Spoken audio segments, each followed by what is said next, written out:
안녕하십니까. 최첨단의 성형 지식을 전달하는 전인치원지입니다. 오늘은 절개 쌍꺼풀 디자인 방법에 대해서 설명을 드릴 건데, 이게 대상이 사실 절개 쌍꺼풀 디자인을 의사가 아니신 분들이 할 일은 없고, 일반인들을 대상으로 이거를 직접 하리라고 기대하고 가리키는 건 아니지만 그래도 굉장히 도움이 될 수 있죠. 수술 받는 분한테 도대체 내가 받은 수술이 어떤 과정으로 디자인이 되느냐, 어떤 과정으로 설계가 되느냐가 궁금할 수 있는데, 일단 제가 이거를 초보 성형외과 의사분들, 제 후배분들에게 교육한다 생각하고 제가 설명을 좀 드릴 겁니다. 그래서 그런 거를 감안하고 들으시면 도움이 될 것 같습니다.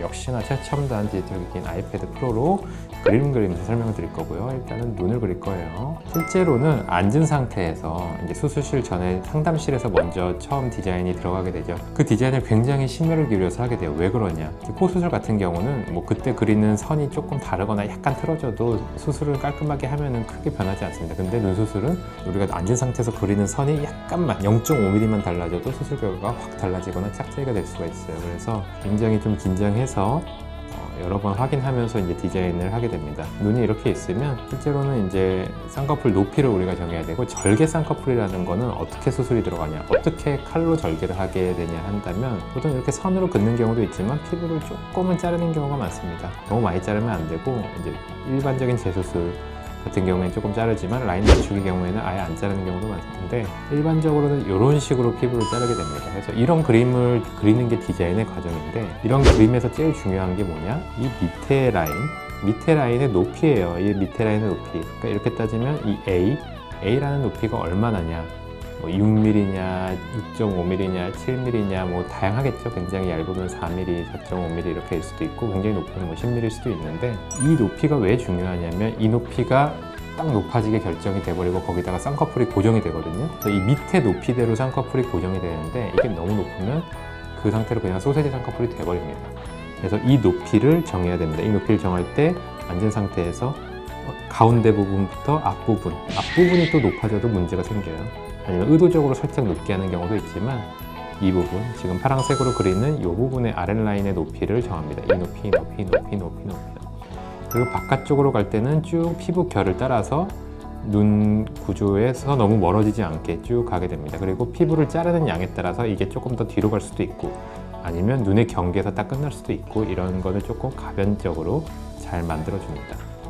그리고 이 라인으로 이제 라인을 잡아봤을 때 쌍꺼풀이 너무 얇을 수도 있고 적당할 수도 있고, 이 라인 자체는 소세지가 아닌 높이에서 가장 높은 높이를 할 수도 있고, 조금 의도적으로 낮게 잡을 수도 있는데, 어느 정도 잡혔는데 쌍꺼풀이 너무 얇다고 한다면 피부를 조금 자를 수 있겠죠. 피부는 이제 젊은 사람들 같은 경우에는 3mm는 잘 안 넘게 자르려고 합니다. 나이가 드신 분들은 그 이상 5, 6mm, 7mm까지도 조금 자를 수 있지만, 이 자르는 두께가, 그래서 자르는 양은 대략적으로 보통 정하게 됩니다. 그래서 양쪽의 대칭도 맞추게 되고, 한 가지 팁만 드리면, 눈썹이 많이 올라간 쪽은 처진 피부가 때문에 피부를 많이 자르면 안 되고, 이쪽은 피부를 조금 더 많이 자르는 디자인을 하게 되는 게 많습니다. 물론 그 외에도 고려할 게 많지만, 이런 식으로 자르는 절제량을 조절해서 양쪽 짝눈을 교정하게 됩니다.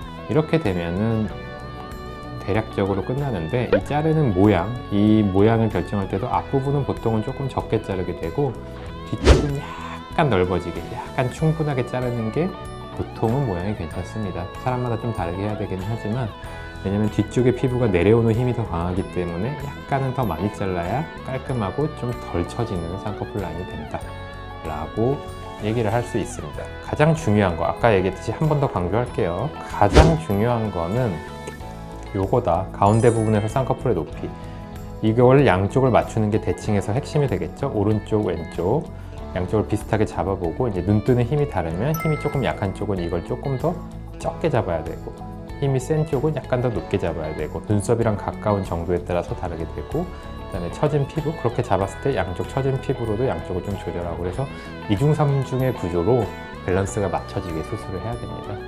이런 식으로 절개 쌍꺼풀 디자인을 하고 수술실에 누우면 마취약을 준 다음에 메스로 요 그림대로 쭉 이제 절개를 하고, 그다음에 피부를 잘라내고 시작하는 거죠. 그 다음에는 이제 또 나름의 내부 과정이 있으니까 그거는 다음에 좀 설명을 드리도록 하겠습니다.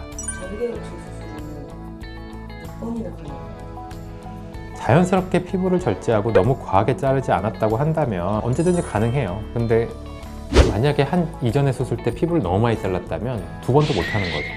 그러니까 자연스럽게만 수술됐다고 한다면 횟수는 중요하지 않다라고 이해를 하시면 좋겠습니다. 피부를 얼마나 자르느냐가 더 중요한 요소다, 횟수보다도. 그렇게 이해를 하시는 게 좋을 것 같아요.